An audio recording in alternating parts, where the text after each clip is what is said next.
بەناوی خۆی بەخشندەی میهرەبان سڵاوتان لێبێت بینەرە بەڕێز و خۆشەویستەکانی بەرنامەی نیهانی قورئان. خۆشحاڵین لە دەرفەتێکی تازەدا بە خزمەتەوەی بەڕێز و خۆشەویست ئەگەینەوە. ئازیزان، بابەتی ئازادی و بەرپرسیاری بابەتێکی زۆر گرنگە و بابەتی سەردەمە و بابەتی ڕۆژە و لێەوە زۆر قسە لەسەر بارودۆخی کۆمەڵگاکان ئەکرێ، بە تایبەتی ئەوەی پێدەوترێ کۆمەڵگای ئیسلامیەکان و ئاینی پیرۆزی ئیسلام. بە نەزانانە بێت یاخود بە دوورگرتن و خۆگێلکردن زۆر قسە لەسەر ئیسلام و موسڵمانان ئەکرێت کە ئەوان ئازادەکانیان لێ بەرتەسک کراوەتەوە و اختیاریان نییە لەوەی کە چۆن مامەڵە لەگەڵ ڕەهەندە جیاوازەکانی ژیانی خۆیان و کۆمەڵگاکەیان و سەردەمەکەیان بکەن، لەگەڵ داهێنەر و داهێنرا و داهێنانە تازەکاندا دەست و پەنجەیان ناتوانن بە پێی پێویست نەرم بکەن و مامەڵە بکەن. ئەمە بابەتێکی زۆر گرنگە. ئێمە بە پێویستمان زانی لە بەرنامەی نیهانی قورئانەوە هەڵوێستەیەکی لەسەر بکەین و گفتوگۆ لەم بارەیەوە ئەنجام بدەین لەگەڵ بەڕێز پرۆفیسۆر دکتۆر سەباح بەرزنجی، بەڕێزیان کە پسپۆڕی فکری ئیسلامیە و مامۆستای زانکۆ جیاوازەکانە و معریفەیەکی باشی لەو بارەیەوە هەیە. زۆر خۆشحاڵین کە لە خزمەتیین. دکتۆر بەخێر بێن. خزمەت لە منەوە خۆشحاڵ بووین. بە خێراتنی میوانەکانیش مەکەم ئەم گەنجە بەڕێز و جانانەیە خوا بەخێر بێن. زۆر خۆشحاڵین کە لە مەڵقەیەدا بەشداریمان لەگەڵدا داکەن. کاک دکتۆر، بابەتی ئازادی و بەرپرسیارەتی هەیە و ئێمە شارستانێتی جیاوازیشمان هەبوو و هەیە.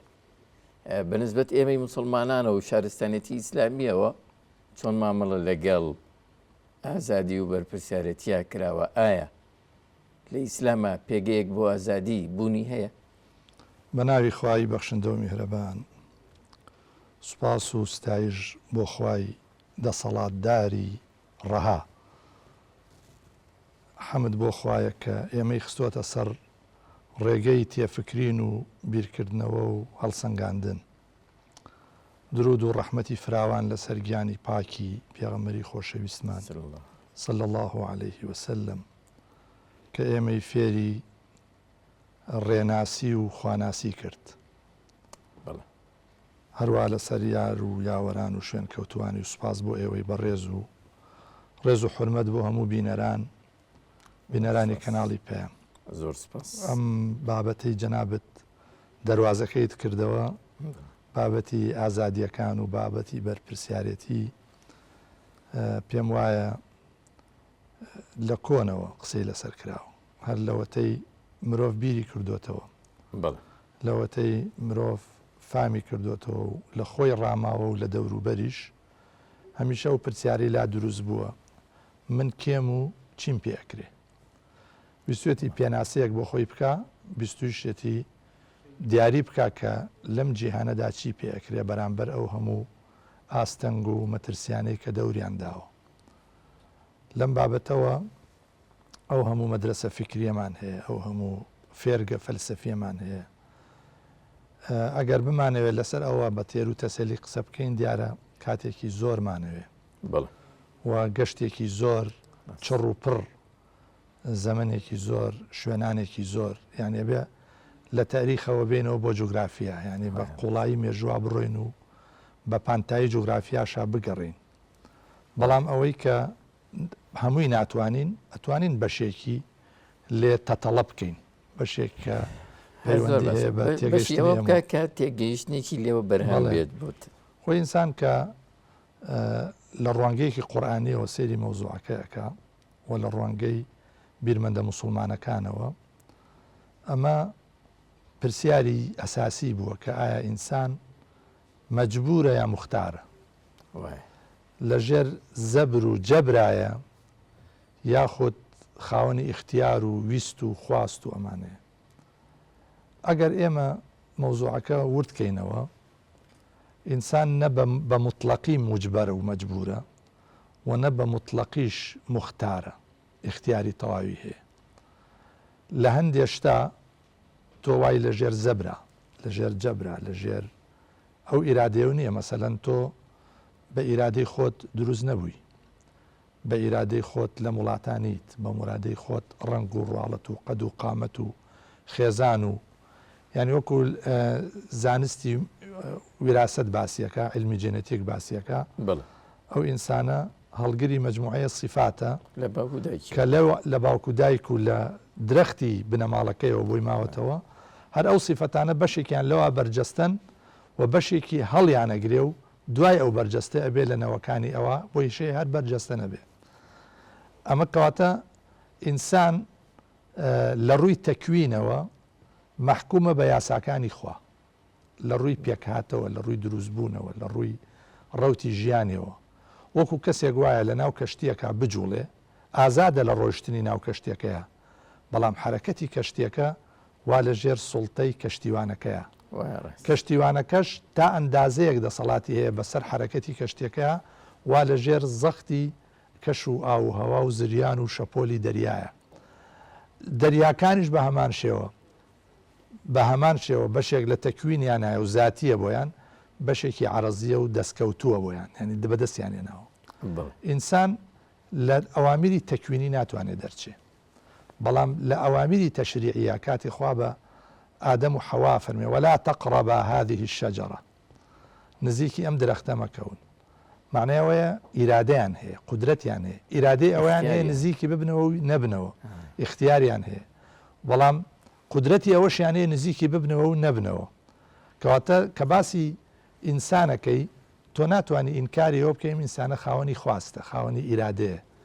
مەولانا جەلالەدینە فەرمێ ئینکی گوید ئان کنم یا ئین کنم خود دلیلی اختیار است ئەی سەنەم ئینسان کە بەیانی هەڵەسێ لە خەوەڵێ ئەمە بکەم یا ئەمە بکەم کاتێک کە خۆی سەرپشکەکە لە بینی دوو ئیشا یا چەند ئیشەکە مانەوەم ئینسانە کائینێکی مختارە کائینێکە کە اختیاری بەدەست خۆیەتی ئەم اختیارە لەسەر دوو ئەساسە لەسەر ئەساسی ئیرادەیە لەگەڵ قودرەت لەسەر ئەساسی ویستە لەگەڵ توانا و هێز هەموو ئینسانێک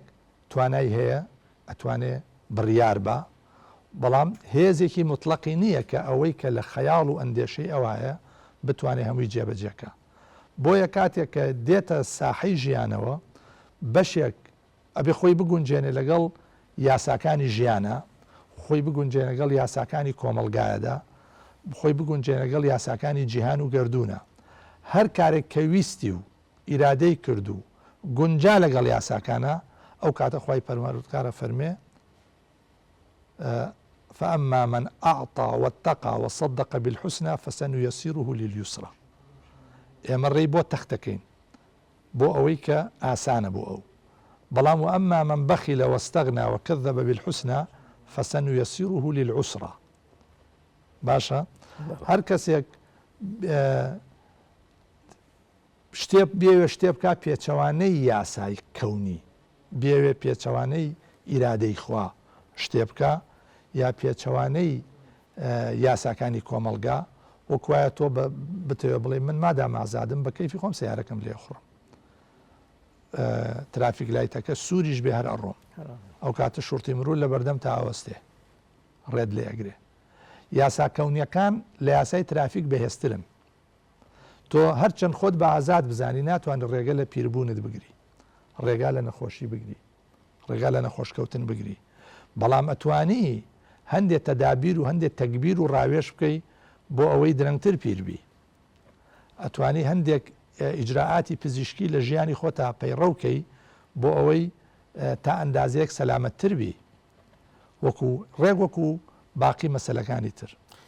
دکتۆر یاسا تشریعەکان تشریعیشمان هەیە با بڵێن بەدەر لە یاسا کەونیەکان ئەمانە چۆن پێیوەستن یاسا تەشریعەکان یعنی ئەو یاسا تەشریعیانە لەسەر بنەمای تەکلیفە یعنی ئینسان مادام مکەلەفە معنەیەوەیە ئازادە چونکە خوا زەختی لێ ناکە ئیمان بێنی داوات لێ ئەکا ئیمان بێنی تەلەبە مەسەلەن خوا زەختی لێ ناکە نابێ بە هیچ شێوە کافر بی. ئیمان و کوفر بە اختیاری ئینسان خۆیەتی، خۆی اختیاریەکە کە بڕوا بێنێ یا بڕوانەهێنێ، بەڵام پێی شێڵێ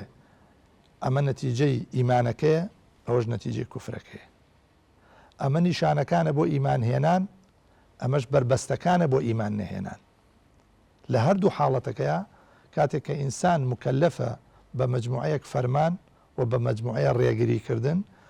ئەوەی کە شەریعەت پێڵێ ئەوامیر و نەواهی، دلیلە لەسەرەوەی کە ئەم ئینسانە بۆ بە جێبەجێکردنی فەرمانەکانی خوا اختیاری تەواوی هەیە، سەرپشک کراوە. نەک ئینسان، عالەمی جینی ژوایە. خوای پەروەردگارە فەرمێ وإذ قلنا للملائكة اسجدوا لآدم فسجدوا إلا إبليس. ئیبلیسیش ئەمری پێکرا کە سەجدە ببە، بەڵام اعتیمادی کردە سەر اختیاری خۆی سەجدەی نەبرد. ئادەمیش پێوترا لەگەڵ حەوایە ولا تقربا هذه الشجرة، نزیکی ئەم درەختە مەبنەوە. ئەگەر اختیاری تەواویان نەبێ، خوا زەختیان لێ بکات، تەکلیف معنای نامێنێ. کەواتە تەکلیفەکە متەرادیفە یاکو بڵێ هاواتایە لەگەڵ بوونی ئیرادەیەک لە ئینسانە و لەگەڵ بوونی هێز و دەسەڵات و توانایە کە ئەو ئینسانایەتی کە ئەو شتێکە لە قەستی خۆیان بڕیاری لێدا جێبەجێ بکات. هیچ تێگیرانێک لە نێوان تەکلیفی یاسا شەریعەکان و با بڵێن بەختەوەری مرۆڤەکانە هەیە؟ بە جۆرێک لە جۆرەکان ئەم یاسا شەریعانە ئازادیەکانی هەڵسو کەوتی اختیاریان لە بەردەم مرۆڤ بوونە، لە بەردەم ژیانە، لە بەردەم داهێنانە بەرتەسک کردوتەوە. با بڵێن بە جۆرێکی ترم یاسا شەریعانە بە تەواوی ئەتوانین بڵێن لە برژەوەندی مرۆڤەکان. ئەم یاسا شەرعیانە وان لە ژێر چەتر و سێبەری ناوی ڕەبە، خوای پەروەردگار ڕەبە، پەروەردەمانەکە. یاساکانیشی بۆ ئەوە داناوە کە لەو ئاراستەیەدا ئێمە تەکامل بکەین. یعنی بۆ ئەوەیە کە خوای پەروەردگار فەرمانەدا بە ئێمە ئیمان بێنین، کافر نەبین، ئەهلی کاری چاک بین، ئەهلی کاری خراپ نەبین، نیەتمان خالیص بێ بۆ خوا، مخلصین له الدین وما أمروا إلا ليعبدوا الله مخلصین له الدین حنفاء. هەر ئەمریکان پێدرابێ لەبەر خاتری ئەوەیە کە خوزوع و ملکەچیان بۆ خوا لەسەر ئەساسی قەناعەت بێ، لەسەر ئەساسی قەناعەت و اختیار و لەسەر ئەساسی ئازادی خۆیان بێ. بۆیە نرخی هەیە. خۆی ئیمان ئەگەر بە فشار و بە زەخت وایە لەسەر ئینسان، ئیمان هێنان نرخی ئەوتۆی نەبوو، نرخێکی ئەوتۆی نەبوو. عیبادەت و پەرستشی خواش ئەگەر بە زەخت و بە جەبر وایە، نرخی ئەوتۆی نەبوو. یعنی وەکو چۆن تۆ ئێستا کەسێک گێنیت بە زۆر دایانی لە شوێنێکە ئەڵێ بێ ڕازگۆ بیت، ئەگەر ڕازگۆ نەبیت فەرزەن ئەمە عقوبەکەتە، و ئەگەر ڕازگۆ بیت ئەمە پاداشتەکەتە. ئەگەر ئەو کەسە لەبەر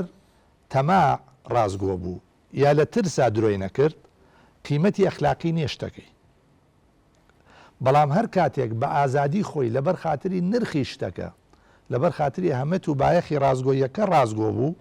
ئەو کاتە قیمەتی ئەخلاقی پەیاکە کارەکەیەوە. بۆیە مەسئولیەت و ئازادی لە ئیسلامە بەسراوە بە ئەخلاقەوە. یعنی خوای پەروەردگار کە ئەمرێکمان پێیەکە یا نەهیەکمان لەیەکە، حکمەتەکەی ئەوەی ئەوێ گەشەمان پێبا، شتێکمان پێ ئەڵێ کە لە دوور مەودایە قازانجی خۆمانی تایە. وەکو چۆن نمونەیەکی زیندوو بێنمەوە، ئەگەر ئێمە لە ناو کۆمەڵگایە یاساکان جێبەجێ بکەین، یاسا ئەخلاقیەکان جێبەجێ بکەین، ئاگامان لە مافی خەڵکی تر بێ، ئەمە ڕەنگە هەندێک قیودمان بۆ دروستکە، بەڵام لە نەتیجەیە لە کێشە دوورمانەخاتەوە کە لە کێشەش دوورکەوتینەوە بەختەوەرە بین. بەختەوەری بەسراوە بەبوونی نەزم، بەبوونی سیستم، بەبوونی یاسا، بەبوونی ئەخلاق، بەبوونی زەمیر و وجدانێکی ئاگا لە وجودی ئینسانیە. بۆیە خەڵکێک ئەگەر پێی وابێ بەختەوەری لە ئازادی ڕەهادایە، ئەمە مانایەوەیە هەر لە سەرەتاوە نرخێک ناهێڵێتەوە بۆ ئیختیاری ئینسانی خۆی. بۆچی؟ چونکە ئەگەر من ئازادیەکەم ڕەهابێ، کەواتە لەو لاوەیەکێکی تر ناتوانێت ئازادیەکەی ڕەهابێ، چونکە ئازادی ڕەهای من تێگەگیرێ لەگەڵ ئازادی ڕەهای یەکێکی ترە. بۆیە ئازادیەکان سنووربەندن بە مەسئولیەت و ئیلتیزام، بە پابەندبوون. ئەگەر هەموو کەسێک مافی ئەوەی هەبێ مافی ئەوەی هەبێت چی ئەوێ لەسەر زەویە بیکە یەکێکی تریش لە پاڵیا دراوسێکی هەموو شتێکی هەبێ بۆی هەیە ئەم شتێکی بیوە پێچەوانەی ئەوی شتێکی بیوە پێچەوانەی ئەو کاتە هیچ کامێکیان ئازاد نابن. بەڵام ئەگەر ئازادی سنووردار بوو لە چوارچێوەی یاسا و عورفا بە ڕۆشنایی دین و فەرمان و بڕیاری ئیلاهی ئەو کاتە بەڵێ ئازادیەکان سنووردارە بن، بەڵام لە نەتیجا بەختەوەری بەردەوامە بێ فراهەمە بێ بۆ ئەو خەڵکە. ئەو سنوورانە کامانن کە ئیسلام بۆ ئازادیان دائنێوە لە کوێ دایان دەنێ و بۆچی دایان دەنێ؟ دو حساب کە کەسێ نەخۆشە، ئەم نەخۆشە نابێ بڵێ من مادام ئازادم دەرمان ناخۆم، مادام ئازادم ناچمە لای دکتۆر، چونکە ئالەو حاڵەتانەدا کە زەرەر و زیانی گێتە پێشەوە ئازادی مافی مانای نامێنێ. لەو کاتەدا کە ئێمە باسی مافی مرۆڤەکەین، باسی حقوقی ئینسانەکەین، باسی ئەوەکەین هەموو کەسێ مافیەتی چی ئەوێ بۆ تاکە کەس بۆ خۆی لە ڕووی سیاسیەوە، لە ڕووی فکریەوە، لە ڕووی ئابوووریەوە، لە ڕووی پەروەردەی و کۆمەڵایەتیەوە. کاتێک ئەم کاسە ئیسباتی مافی بۆ ئەەکەین پێشی ئەڵێن مافی تۆ تا ئەو شوێنەیە کە نەبێتە مایەی پێشێلکردنی مافی کەسێکی تر. کە گەیشتە ئەوەی کەسێکی تر مافەکەی پێشێل ببێ ئەلەو کاتەیە سنوورێکی بۆ دائەنرێت. چونکە یاساش لەسەر سێ کۆڵەکەیە. کۆڵەکەیەکیان پێوترێ ماف، کۆڵەکەیەکیان پێوترێ گرێبەست، کۆڵەکەیەکیان پێوترێ سزا. یعنی ئێمە نەزەری عەقدمان هەیە، نەزەری حەقمان هەیە، نەزەری عقوباتمان هەیە. هەموو یاسایەک دەبەرگری ئەمانەیە. مافەکان دیاریەکە، پاشان بەعزێ ماف سروشتیە لەگەڵ بوونی ئینسانە پەیا ئەبێ، هەندێ ماف قانونیە بە پێی گرێبەست دروسە بێ و ئەگەر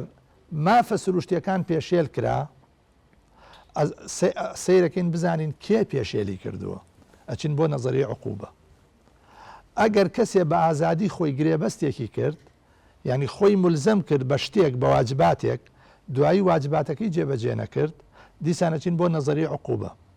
بۆ نەزەری جەزا. مادام ئەم گرێبەستە بە ئازادی خۆت هەڵت بژاردووە، تۆ بە ئازادی خۆت کە زۆریە نەکردوی مسلمان بوویت، کەواتە ئەبێ ملتەزیم بی بەو قەواعید و یاسانەی کە ئیسلامەتی لە سەرتیداانێ کە لاتدا لەو یاسایانە. ئەو کاتە تۆ خۆت مادام عەقدێکت کردووە و بە ڕەزامەندی خۆت وتوتە ئەشهەدو ئەن لا ئیلاهە ئیلا الله وأشهد أن محمدا رسول الله، ئەو کاتێن ئەڵێن وەرە بە پێی ئەو گرێبەستەی کە خۆت مۆرت کردووە،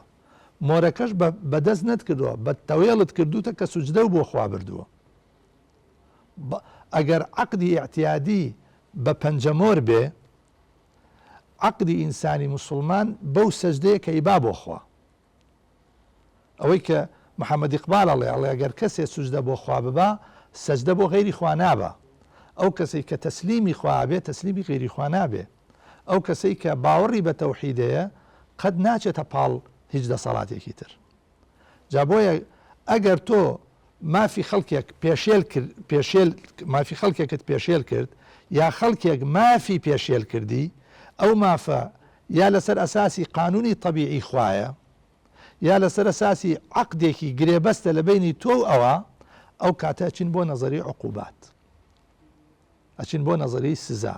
لە ڕووی نەزەری سزاوە تۆ حەقی مناقەشەت نییە، نابێ بڵێ وەڵام من بەدەسەڵاتم نەبووە ویشەم کرد. ئەو کاتە لێتە کۆڵنەوە. ئەگەر ئەو ماف پێشێلکردنە یا ئەو جێبەجێ نەکردنی گرێبەستە تۆ تایە بێدەسەڵات بووی، زەختی لەسەر بوو، نەوزانی بوو، وایان نە، ئەو کاتە تۆ موئاخەزە ناکرێ. کاتێک کە ئەڵێی ڕەبەنا لا تؤاخذنا ئین نەسینا ئەو ئەخطأنا، یعنی من لە دوو حاڵەتە بۆم هەیەم خوا موئاخەزەم بکە لە کاتێکا کە لە بیرم چوو بوو ئیلتیزامەکەم، پابەندبوونەکەی خۆم لە بیر چوو بوو، یاخود بە هەڵە شتێکم کرده بوو، ئەو کاتە تۆ ئەڵێی خوایە موئاخەزەم مەکە. پێغەمبەر صلی الله عليه وسلم جا فەرمێ رفع عن أمة الخطأ والنسيان وما استكره عليه، يعني مؤاخذەی ئومەتی من ناکرێ ئەگەر شتێکیان بە هەڵە کرد نەیزانی، فیشەکێکی تەقان، مەبەسی کەسێکی دیاریکراو نەبوو، لەولاوە کەسێ پێوە بوو کوژرا. مادام بە خەتا کردوێتی تەنها عقوبەی مەدەنی هەیە دیێی لێسەنن بەڵام مواخەزە ناکرێ بەوەی بیکوژنەوە یاوەکو کەسێک لە بیری چوو نوێژی نەکردبوو قەزایە کاتەوە یا کەسێک بە زەخت شتێکیان پێکردبوو بە زەخت ئیقراریان پێکردبوو لە بەرەوەی لەژێر زەختا کردوێتی حساب بۆ ئیقرارەکەی ناکرێ ئەمەیەکە ئێمە کە تێبگەین هەموو تەشریعاتی ئیلاهی هەموو یاساکانی خوایی لەسەر ئەساسی ئەوەیە کە تۆ نابێ مافی ئەوی تر پێشێلکەی و نابێ لە گرێبەستی خۆت پێشێلکەی ئەگەر پێشێلت کرد ئەبێ ئامادەبی بۆ ئەو سزایەی کە بە پێی قانون و یاسای خوای پەروەردگار تەسبیت بوو. دەستۆر بێکێک دکتۆر هەندێک کات خوێندنەوەی جیاواز بۆ ئازادیەکان دەبینین لەلایەن موسڵمانانەوە یان لەلایەن مفەکرینەوە عەلەمانی سەردەمەوە با بڵین لە کاتە جیاوازەکان بۆچی ئەم خوێندنەوە جیاوازە بۆ چەمکی ئازادیەکان هەیە لە ئاینی پیرۆزی ئیسلاما فکرە بەرهەمیە هێنێ بارودۆخە وای لێ دەکا توزانم یعنی بۆچی ئاوایە خۆی سبابەکان زۆرن مەکسەلەن ناتوانین حەسریکەین لە سەبەبێکە یەکێ لە سەبەبەکانەوەیە تۆ چۆن لە یاسا ئەڕوانیت بڵێ ئایا یاسا مەجموعەیە واجباتە یعنی مەجموعەیە قەواعیدی مولزیمە کە تۆ پابەندەکا بە مەجموعەیە کار بیکەی یا نەخێر یاسا سیستمێکە بۆ پاراستنی مافەکانی تۆ خۆی ماف و ئەرک متەلازیمن وەکو چۆن دووربین کاتی دووربین دوو ئیشی هەیە یاشتی دووری بۆ نزیکە خاتەوە یاشتی نزیکی بۆ دوورە خاتەوە زۆربەی کات ئێمە دوورەکە پێی نزیکەکەینەوە بەڵام ئاهەسەریکە لێ هەیە ڕوانگەی بۆ یاسا ئەڵێ تەرکیزەکە سەر لایانی واجب یعنی ئێمە لەسەرمانە واجب جێبەجێکەین گوێ بە ماف نەدەین هەیە تەرکیزەکە سەر لایانی ماف بڵێ ئەڵێ من لە فیقه و لە یاسا سەیری مافەکەم سەیری واجب ناکەم بڵێ جا ئەم دوانەش متەلازیمن ئەوەی واجبی منە بەرامبەر بە تۆ ئەبێ بە مافی تۆ لەسەر من ئەوەی واجبی منە بەرابەر بە کۆمەلگا ئەبێ بە مافی کۆمەلگا لەسەر من ئەوەی کە واجبە لەسەر کۆمەلگا بەرابەر بە من ئەبێ بە مافی من لەسەر کۆمەلگا بۆیە ئێمە بەشێکی ئەگەڕێتەوە بۆ چۆنیەتی لێکدانەوە و تەکیفی شتەکان ئایا ئازادی لە مقابلی واجب وەیە یا ئازادی شتێکی ڕەهایە ئایا ئازادی مقەیەدە بە واجب یانە خێر ئازادی مطلقە و ڕەهایە و مقەیەد نییە بە واجب هەیە لە واجب ڕائەکە نازانێ ئەگەر لە هەر کەسێ ڕێگەی پێبەی لە واجب ڕاکە کەواتە مافەکان پێشێ لە بن هەیشە لە ماف ڕائەکە گوێ بە ماف نادا هەموو تەرکیزێکی لەسەر واجبە ئەو کاتە بێدەنگە لەوەی کە داوای مافی خۆی بکە هەردووچیان خراپن هەردووکە ئەبێت تۆ ئەو تەوازونە ڕاگری لە بینی واجبات و لە بینی حقوقە خوای پەروەردگار کە باسی ئافرەتانەکە فەرمێ وەلەهن مثل الذي عليهن بالمعروف يعني لهن من الحقوق مثل الذي عليهن من الواجبات بەڵام چوارچێوەکە چیە معروفە معروف يعني چی يعني عرف عرفەکەش ئەساسەکەی دینە ئەساسەکەی دینە ئەساسەکەی ئەخلاقە ئەساسەکەی تعاقد و گرێبەستی کۆمەڵایەتیە لە بینی ئەو خەڵکەیە بەشێکی پەیوەندی بۆ بە ڕوانگەی ئێمەوە هەیە چۆن لە فیق و لە شەریعەت و لە یاساتی ئەگەین بەشێکی ئەگەڕێتەوە بۆچی بۆ چۆنیەتی تەوزیفکردنی ئەم مەسەلانە ئێمە لە کۆمەڵگادا چ پەروەردەیەکەکرێن ئایا پەروەردەکەمان پەروەردەی ماف سالاریە یا پەروەردەی ئەرک سالاریە هەرچی ڕژێمە تۆتالیتارە خۆسەپێنەکانە نایەنەوێ خەڵک و جەماوەر باسی ماف بکەن ئەبێ ئیشیان لەسەر واجب بێ واجبی خۆیان جێبەجێ بکەن هەرچێ ڕژێمە کراوە و لیبراڵەکانە تەرکیزیان لەسەر مافە باسی واجب ناکەن بۆیە لە هەردوو حاڵەتەکەیە تەوازونەکە تێگەچێ نظریە ئیسلامیەکە ئەوەیە کە ئەبێ ئەمە تەوازونمان هەبێ من خۆم بە مەسئول بزانم بۆیە لێرەیە کە باسی ئازادیەتە پێشەوە ئینسانی مسلمانی معتەدیل ئەڵێ چی ئەڵێ ئەنە مەسئول ئیذەن ئەنە حڕ من لەبەرەوەی مەسئولم کەواتە ئازادم یاخود دەڵێ ئەنە حڕ ئیذەن ئەنە مەسئول من مادام ئازادم کەواتە بەرپرسم ئەبێ بزانم ئەو ئازادیە چۆن بەکارێنم ئەو ئازادیم ئەبێ بۆ قازانجی خۆم و دەوروبەر و کۆمەلگا بێ ئەو ئازادی من نەبێ بە بەڵایەک بۆ خۆم و بۆ کۆمەلگا و بۆ دەوروبەر کاک دکتۆر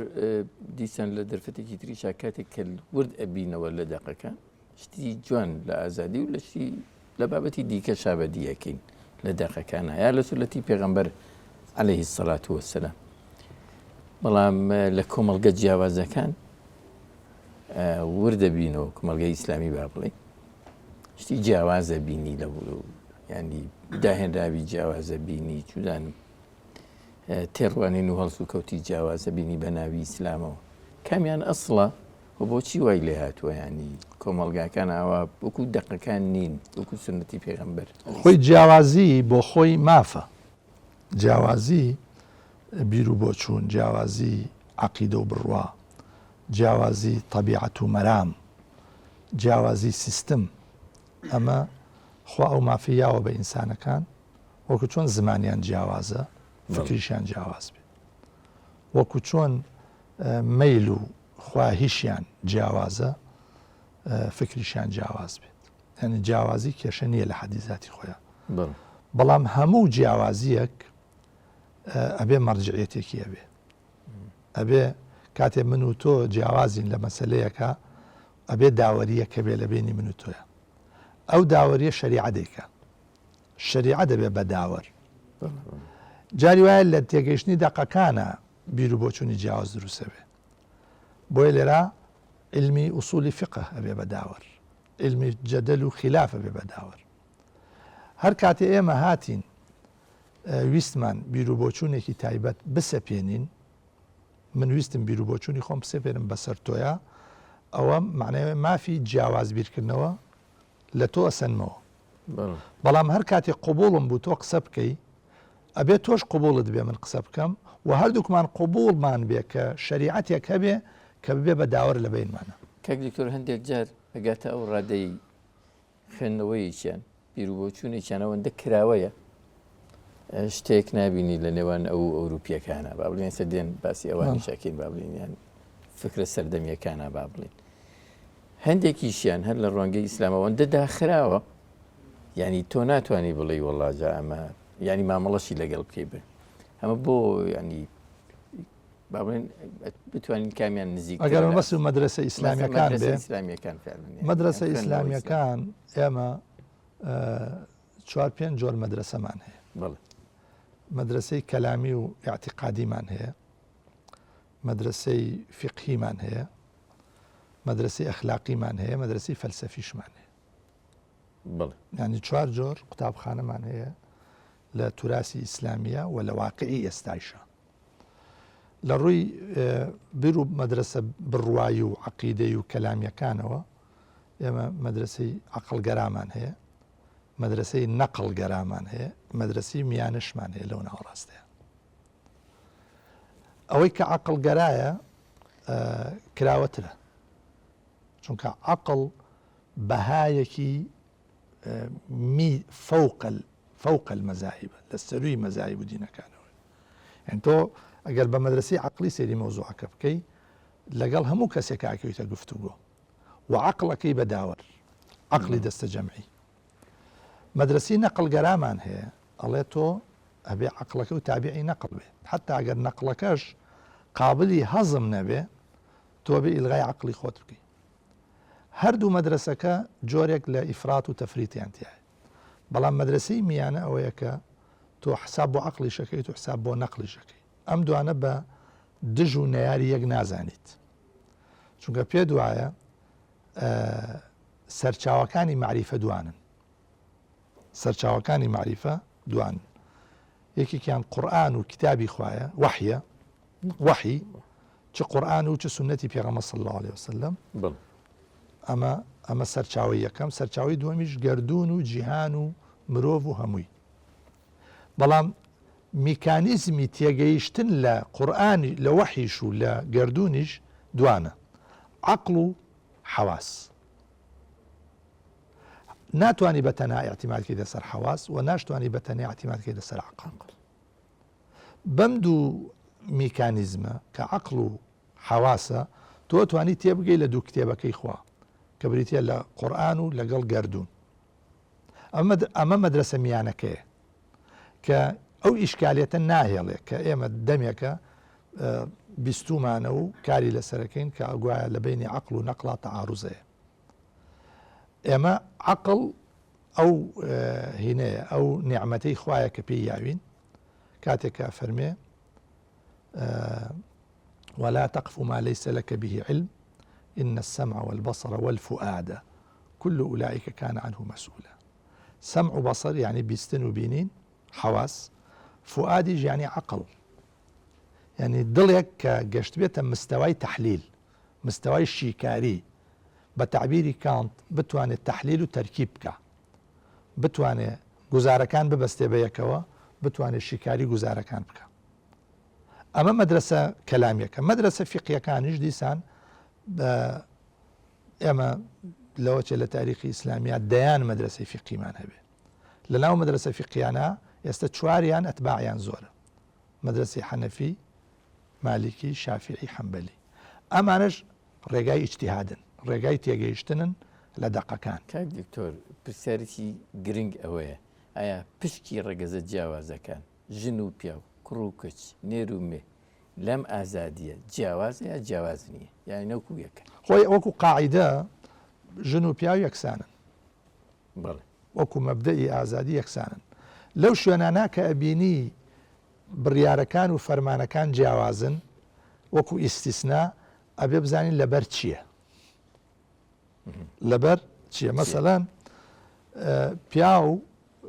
عەقدی زەواجەکە ژن عەقدی زەواجەکە لە ئەسڵی عەقدەکە یەکسانن، بەڵام لەم لاوە پیا و مکەلەفە بەوەیە بێ نەفەقەی خێزانەکەی بە، ژن مکەلەف نییە بەوەی نەفەقە بە. لەبەر چی؟ لەبەرەوەی ژن مەسئولێتێکی پێ سپێرراوە، ناتوانانی تۆ تەکلیفی لێ بکەی بە نەفەقە، مەسئولێتی پەروەردەی مناڵ. ئەم پەروەردەی مناڵە شتێکی زۆر بنەمایی و ئەساسیە بۆ خێزان. لەبەرەوەی نیزامی ئیسلامی خێزانی بەلاوە مقەدەسە لەو لاوە ئەرکەکانی جیا کردوێتەوە. ئینفاقی خستۆتە سەرشانی پیا و تربیەی مناڵی خستۆتە سەرشانی ژن، تەوزیعی مەسئولیاتی کردووە. یعنی لەو شوێنانە کە جیاوازیەک بە دیەکەی و هەستەکە یەکسانی نییە، بگەڕێرەوە بزانە قاعیدەکە سابتە کە یەکسانیە، بەڵام جیاوازیەکە لەسەر ئەساسی دەلیل و بەڵگەیەکە، لەسەر ئەساسی حکمت و داناییەکە. نمونەیەکی تر نمونەیەکی تر وەکو مەبدە کوڕ و کچ هەردووکیان ئیرز لە باوکیانە بن، وەکو مەبدە بۆی نییە بڵێ هەرە بێ کوڕ ئیرز بە کچ ئیرز نەبە، یا هەر کچ ئیرز بە کوڕ نەیبە، یا باوەک نەیەڵێت هیچیان ئیرز ببن. نسبەتێک دانراوە باوە دەتوانێت وەسیەتی پێ بکە یەک لە سەرسی داراییەکەی کە لە خۆش پاشخۆی بەجێمێنێ وەسیەتی بۆ بکە بۆ هەر بابەتێک کە ئەوێت. بەڵام دوو لە سەرسیەکەی حەقی وەرەسەیە، لەم دوو لە سەرسەیە کوڕەکە دوو ئەو نەبا، کچەکە ئەمە ئیسیسناکەیە، کچەکە نیوەی ئەوە بە. لەبەر چی؟ لەبەرەوەی کوڕەکە مەسئولی خوشکەکەشێتی، ینی بەشێ لەو پارە لە واقعا ئەو برایە لە سەرفیەکە لەو خوشکەیە. ئەم کوڕە سبێنێ زەواجەکە ئەبێ مارەی ئەمە نەکو ئیسیسنا، وەکو ئیسیسناکە لە بەرخاتری مەسلحەتێکی ترە. کەواتە ئەم کچە مکەلەف نییە بەوەی نەفەقە با لە نەفەقەی براکەی هەڵکێشێ، بەڵکو خۆی ئەو پارەیە تایبەتە بە خۆی بۆی هەیە سەرفی نەکە، لەو لای شۆ زەواجەکە مارەی وەرەگرێ. لەم لاوەن سیستمەکە تەوازونەکەی ڕاگرتووە، ئیستیسناکەش لەبەر حکمەتێکە. ڕێک وەکۆ وایە تۆ بۆ ئەپرسی دەڕۆی ئێستا بڕۆ لە دایرەکانە لە هەموو دنیاە، ئەوەی کە مدیری دایرەکەیە لەبەرەوەی واجباتی سەرشانی قورسترە معاشی زیاترە، جێگرەکەی واجباتی سەرشانی کەمترە معاشەکەی کەمترە، مۆزەفەکان واجباتی سەرشانیان کەمترە معاشیان لەو دوانە کەمترە. لە هینا لە شەریکەیەکا کردو کەس ئیش بکەن یەکێک فول تایم هەموو کاتەکەی خۆی ئیشەکە لە هەموو ڕۆژەکانی هەفتە ئیشەکە بێژگە لە ڕۆژەکانی پشوو بەڵام کەسێکی تر هەیە پارتایمە ینی بەشێ لە کاتی خۆیەدا ئەم دوانە مەعاشیانەوەکو یەک نییە نابێ بڵێ مادام مەبدە یەکسانیە ئەبێ لە مەشا یەکسان بن لە ئەمریکا لە وڵاتایی کەیتر بە حساب زۆر لیبراڵە و زۆر باوەڕی بە یەکسانی هەیە لە زۆربەی شوێنەکانە مەعاشی ژن و پیا و فەرقی هەیە مەعاشی ژن و پیا و هەمیشە ئەگەر ژنێک و پیاوێک لە یەک عمری شابن لە یەک ئاستی شابن یەک ئاسی شادیانە یەک پۆستیانە بێ مەعاشی پیاوەکە گەر $100 بێ یافرەتەکە لەوەی 75 بێ 85 بێ بۆ چونکەڵەن ئافرەتە ئیجازەی زیاترە جاروبار زۆرتر نەخۆشەکەوێ یاخود هەندێ حاڵەتی تایبەتەیە بە ئافرەتانەوە هیچ پەیوەندێکی بە ئازادیەوە هەیە پیا و ڕخسەت دراوە چەند ژنێک بێنێ و بەڵام بۆ ئافرەت تەنها ئەبێ یەکشوو بکە یەکشووی هەبێ با بڵێ لە یەک کاتا ئافرەتە دەبێ یەکشووی هەبێ لەبەرچی لەبەرەوەی مەوزوعێکی تر هەیە لە بەرژەوەندی تاکە کەس مهمترە کە پێوتێ بەرژەوەندی خێزان خێزان وەکو موەسسەسەیەک وەکو نەوات و وەکو ناوکێک بۆ کۆمەلگایە کە بمانەوێ زمانی خۆی پارێزێ شناسی خۆی پارێزێ تەماسوک و نەتەوەی خۆی پارێزێ ئینتیمای قەومی و تاریخی خۆی پارێزێ وە زەمانەتی داهاتوی خۆی بکە خێزان زۆر ئەساسەتیایە وەکوایە خانوویەک توێمە بمانێ خانوویە دروستکەین ئەم خانووە لە ئەساسە بنیەی ئەساسی ئەو خانووە خشتە بڵێن با خانۆکە دروستکەین بەڵام دوایی با خشتەکان لابێن لە پێناوی مانەوەی خودی خانوەکەیە تۆ بێ پارێزگاری لە لەبینە و لە خشتەکە بکەیت لە پێناوی مانەوەی ئومەتە لە پێناوی مانەوەی گەلە لە پێناوی مانەوەی خێزانە ئەم ئیجراعاتە کراوە پیاوێک ئەگەر 4 خێزان بێنێ 4 ژنی هەبێ بەو مەرجانەی کە شەرع دایناوە 4 خێزان دروستەکە بەڵام ئەگەر ئافرەتێک 4 مێردی هەبێ یەک خێزانیش دروست نابێ ئەوەشی هەرێتی ڕوخ بۆیە لێرە بەڵام ئەم ئافرەتە ئەگەر مێردەکەی بەدڵ نەبوو بۆ هەیە ئافرەتە ئەگەر مێردەکەی ژنی هێنا ئازادە فەسخی عەقدەکەی بکە مافی ئەوەی هەیە بەپێی یاسا شەرعیەکان واز لەو زەواجە بێنێ دەی بەسەرچوو زەواجێکی تر بکە ینی لە ئیسلامدا تەنها ئەو مافەهی پیاو نییە کە خێزان هەڵوەشێنێتەوە باڵیان عقدی بەڵێ ئەو کەسێک لە فقی ئیسلامی شارەزا بێ هەر ئافرەتێک مێردەکەی خۆی بەدڵ نەبێت لە هەر ڕوویەکە حتا لە فقی ئیسلامی هەمانە ئەگەر ئافرەتێک مێردەکەی ساڵێک بەرەو ژوور سجن کرا بۆی هەیە داوای جابوونەوە بکە بچێ بۆ لای قازی دەستش من دەرفەتم نییە زیاتر لەوانەیە لەگەڵ جەناب تا دوو بە دوو گفتوگۆ بکەین دەرفەتیش ئەدەین بەم بەڕێزانە بەشداریمان لەگەڵا بکەن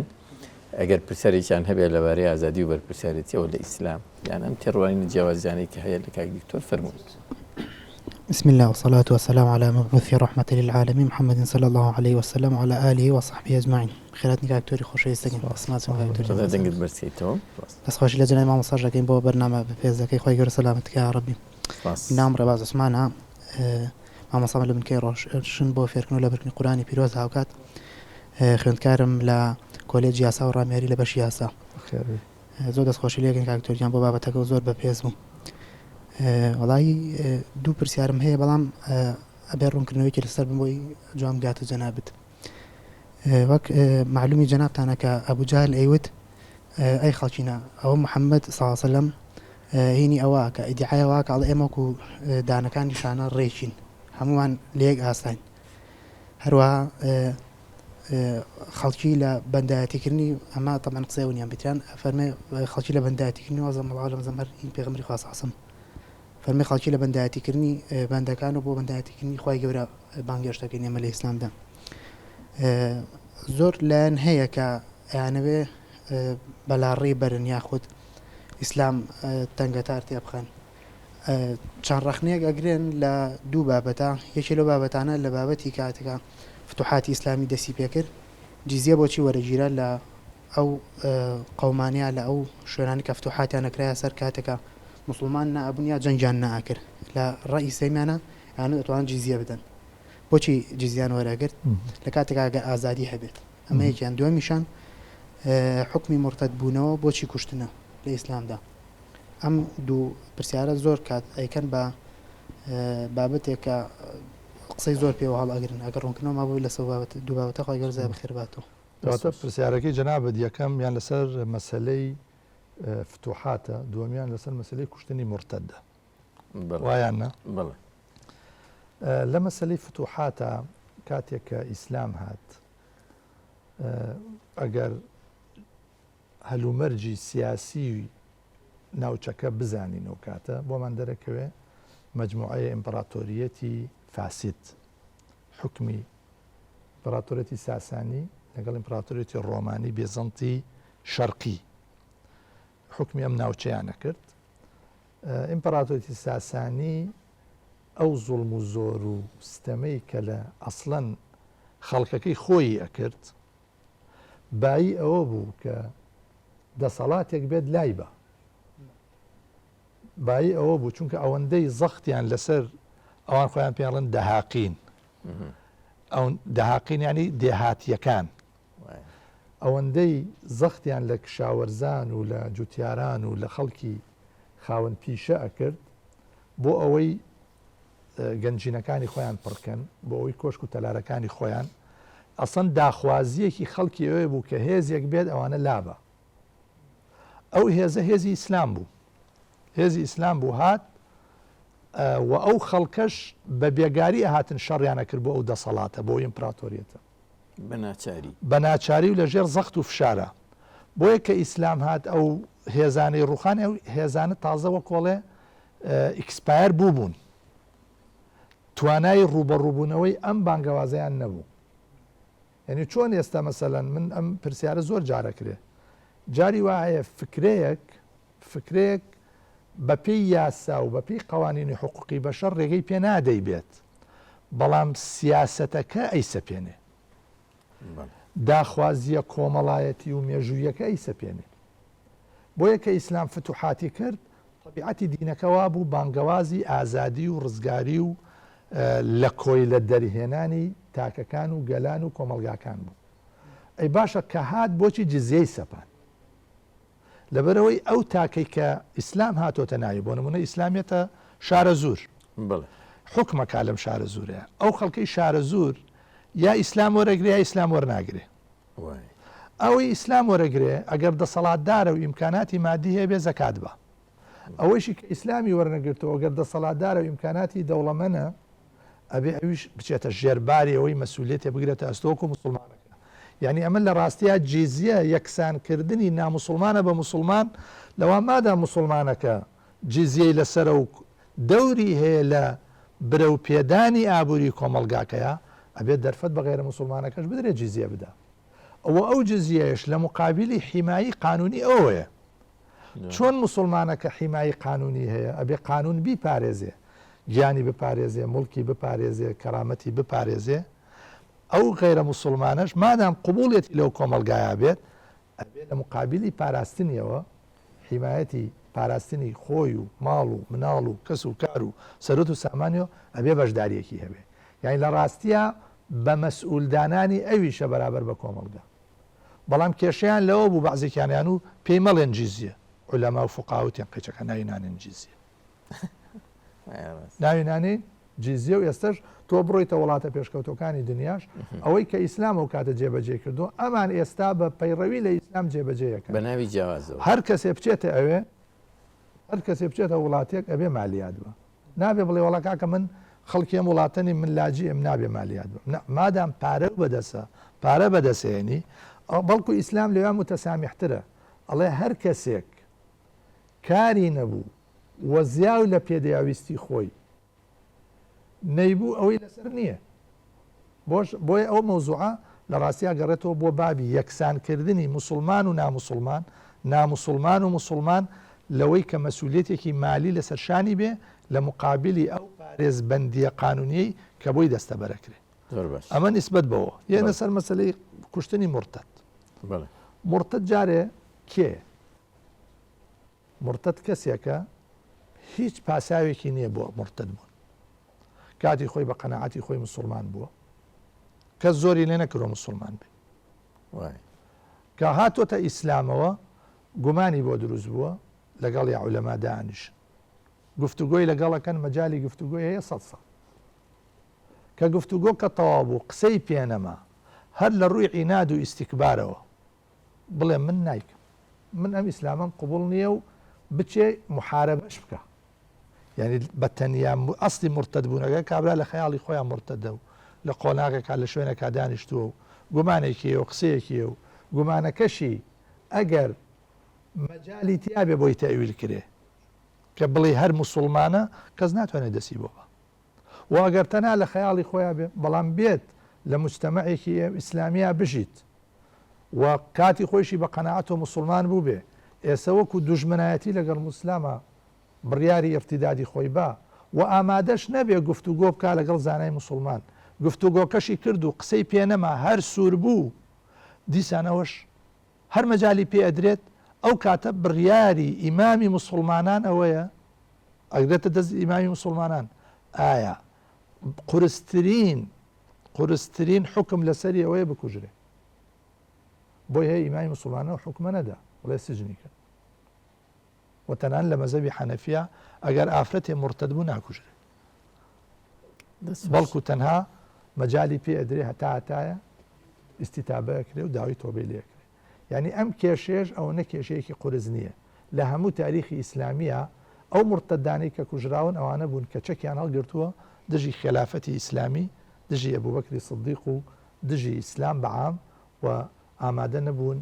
لە ژێر سوڵتەی ئیسلاما بن ئەو کاتە ئیسلامیش وەکو هەر سوڵتەیەکی تر مافی بەخۆی یاوە کە دیفاع لە بوونی خۆی بکە و ڕێگەری بکە لەو ارتیداد و لەو سەرپێچیکردن و پاشگەز دەست خۆشکە دکتۆر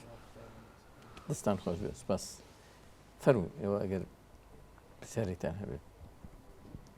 سەرەتا دەستخۆشی بەرنامەکەتان لێکم بە خێراتین کاریکتۆری شەکەم زۆر سپاس پرسیارەکەی من ئەوە بوو ئازادی لە دینی ئیسلام بەراورد چۆنە بەراورد بە دینەکانی تر ئازادی لە ناو دینی ئیسلامە بەراورد بە دینەکانی تر لە چه ئاستێکدایە من نمونەیەکی زۆر بەسیط بۆ بێنمەوە ئیسلام لەبەرەوەی دواهەمین نوسخەی دینی ئاسمانیە لە هەموو ڕوویەکۆ لە دینەکانی تر کراوەترە بۆچی وایە نمونەیەکت بۆێنمەوە ستە لە ئاینی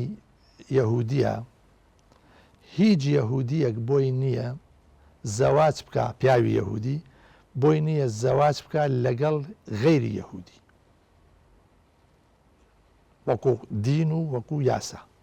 وەکو شریعەتی یەهود دوای ئەوە دینی مەسیحیەت دینی مەسیحی کە ئێستا هەیە ئەڵێ پیاوی مەسیحی بۆی هەیە لەگەڵ ئافرەتی غیرە مەسیحیە زەواج بکە بەڵام بەو مەرجەی ئەو غیرە مەسیحیە بکە بە مەسیحی ئیسلام ئەڵێ پیاوی مسلمان بۆی هەیە زەواج بکە لەگەڵ یەهودیش و مەسیحیش و فەرزیشی نەکردووە واز لە دینەکەیان بێنن هەر بەو نمونەیە بەو نمونە بەسیتە لە ئەمە خەڵک نایزانێ بەڵام هەرسێکیان متتەفیقن لەبەرەوەی ئەڵێ یەهودی ئەڵێ ئافرەتی یەهودی نابێ شوو بکە بە غیرە یەهودی مسلمانی ژەڵێ مسلمان نابێ شوو بکە بە غیرە مسلمان باش مەسیحیش ئەڵێ نابێ مەسیحی شوو بکە بە غیرە مەسیحی بەڵام حکمەتەکەی چییە؟ ئیسلام ڕێگە نادا ئافرەتێکی مسلمان شوو بکە بە پیاوێکی نامسلمان لەبەرەوەی ئەمما ئافرەت لە معادلەکەی هەمیشە ئافرەت زەعیفە ئافرەت معڕەزە بۆیە و پیاوە لێی بە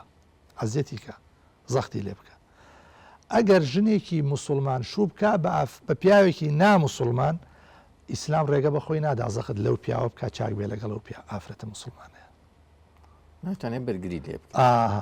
بەڵام ئەتوانێت زەخت کا لە پیاوە مسلمانەکە ئەگەر زوڵمی کرد لە ژنە نامسلمانەکە لێرەیە ئیسلام سەماحەتی زیاترە ئیسلام سەماحەتی زیاترە ئیسلام ڕێگە ئەدا بەوەی کە ئەگەر پیاوێ ژنێکی مەسیحی هێنا ژنێکی یەهودی هێنا واجبیەکە لە سەری چاک بێ لەگەڵی زوڵمی لێ نەکە و ئیحسانی لەگەڵ بکە و تەنانەت مەحەبەت و مەوەدەتی بۆیشی هەبێ و لە هەمان کاتە ئەگەر مرد وەسیەت بکە وەسیەتەکەشی جێبەجێکرێ بەڵێ ئافرەتەکە لە بەرجیاوازی دین ئیرز نابا لە مێردەکەی بەڵام ئەتوانێت ئەو مێردە یەک لە سەرسی سەرۆتەکەی بە وەسیەت بۆ بەجێ بێڵێ ئەمە وەڵامی پرسیارێکی جوانە بۆ نمونەی تریشمان زۆرە تۆ ئەگەر بگەڕی بە سەرچاوە و بە قورئانە بە سنەتی پێغەمبەر صلی الله علیه و سلم پێغەمبەری خوا فەرمووی ئیستەوصوا بأهل القبط خەیرا ئەهلی قبط هەمووی مەسیحی بوونەوە کاتە بۆچی چونکە پێغەمبەر لە بەرچاوێتی یەکێ لە خێزانەکانی ماریە قبطیە و مەرجیشی نەکردو ئەوان مسلمان بن تا چاک بین لەگەڵیانە قورئانە فەرمێ و هەل جەزاء الإحسان إلا الإحسان هەر کەسێک چاکەی لەگەڵ کردی تۆ بێت چاک بی لەگەڵی ئیسلام ئەڵێ چی ئەڵێ هەر کەسێک هاتە ئیسلامەوە با لە پێشتر هیچ پلەیەکی نەبوو بێ هیچ مەکانەتێکی نەبوو بێ ئەبێ بە ئیمام لەناو مسلمانانە ونريد أن نمن على الذين استضعفوا في الأرض ونجعلهم أئمة ونجعلهم الوارثين بۆیە من چەند نمونەیەک لە سەبارەت بە سەماحەت و کراوەی ئیسلام تۆ پرسیارت هەبووە گەر سەلامەت ئایا دەتوانین ئازادی ناو بنێن وەکو سەرچاوەیەکی داهێنان و پێشکەوتن و بەختەوەری مرۆڤ ئازاد بێت لەوەی بتوانێت بەڵێ هەموو شتێک هەموو زانستێک لە زانستەکانی کەون زانستە مرۆییەکان زانستە کۆمەڵایەتیەکان زانستە شەرعیەکان پزیشکیەکان تەکنیکیەکان ئەندازەیەکان ئەوەی پێوترێ زانست بەنسبەت موسڵمان و نەک ئازادە فێریان بێ بەڵکو فەرزی کیفائیە یعنی ئەگەر لە کۆمەلگای موسڵمانە کەسێک نەبێ فێری پزیشکی بێ هەمویان گوناحبارن بەڵام خەڵکانێک بچن فێری ببن ئیتر گونا لەسەر شانێوانی ترلاچێ هەموو زانستێک ئەو حکمەیە هەیە نەک ئازادی مباح بێ بۆت بچی ڕەوا بێ بۆت بچی فێری ببی بەڵکو فەرزە لەسەرت فێری ببی بۆ داهێناش بە هەمان شێوە لە کۆمەلگای موسڵمانە هەموو موسڵمانێک خوا ئەبرەکە فەرمێ وأعدوا لهم ما استطعتم من قوة ومن رباط الخيل فێر ئامادەیکەن ئەوەی لە تواناتانە هەیە ئەمری پێەکە یعنی شتێک لە سەروی مافەوەیە نەک تۆ ئازادیت لەوەی کە تۆ هێزی ئابووریت هەبێ هێزی سیاسیت هەبێ هێزی فکریت هەبێ هێزی معریفیت هەبێ نەک ئازادی لەوەی بەدەسی بێنی فەرمانی پێکراوە بێ بەدەسی بێنی یعنی مەرحەلەیە لە سەروی ئازادیۆیە تۆ بە یەکێک گەڵەی کاکە ئازادی ئاو بخۆیتەوە لە ماڵی منە بۆ یەک کابرا شەرم کا ڕووی نەبێ ئاو بخواتەوە بەڵام ئەمری پێ بکەی ئیلا ئەبێ ئەو ئاوە بخۆی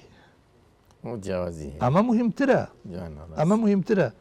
ئیسلام ناڵێ ڕێی لەنگرتووە لەوەی حرامی نەکردووە لەوەی تۆ بڕۆی لە هەموو بوارێکە داهێنان بکەی لە بواری کارەبایە لە بواری هەندەسەیە لە بواری ئەتۆمە لە هەر بوارێکە ئەتەوێ نەک ئەمری ڕێی پێداوی بەڵکو ئەمری پێکردووی یعنی ئەگەر ئەنجامی بەی جگەلەوەی ئەنجامەکەی ئەوەیە کە قازانج کردووە ئازادی خۆتت تحقیقی ذاتی خۆتت کردووە لە هەمان کاتا پاداشتیشی لەسەر وەرەگری لە قیامەتا پێچیتە بەهەشت کەواتە ئازادی لای ئێمە واجبە مباح نییە تۆ بەو ئازادیەی کە هەتا لە خوا نزیکە بیتەوە چونکە تۆ بە ئیختیاری خۆت ئەو ڕێگایەت گرتووە جزاکەڵڵاو خێرا دەستات خۆش بێکاک دکتۆر ئەوەی کە ئامادە بوون لە سەلامەت بن خوا موفقتان کە ئازادی و بەرپرسیارەتیەوە کرد سپاسیەوە شەکەین بەڕێز پرۆفیسۆر دکتۆر سەباح بەرزەندی پسپۆرلافری ئیسلامی زۆر سپاستانەکەی